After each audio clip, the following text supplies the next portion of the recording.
So Krishna is giving very good instruction. Yes, stay home, do your duties, and think of me. So he practiced with the gopis. So later, when he met Arjuna on the battlefield, he said the same thing. Tasmat sarveshu kaleshu ma manushmar yudyacha. Mayarpita goes on like that. He says, you do your fighting, Arjuna, you shoot your arrows, but you think of me.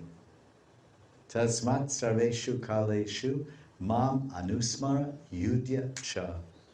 Tasmat sarveshu sarvakal. At all times, tasmat sarveshu kaleshu, mam anu smaran, mam anu smaran, smaran. Remember me, anu, moment after moment. So this he's fighting on the battlefield, Yudhya, Yudhisthira, Kurukshetra.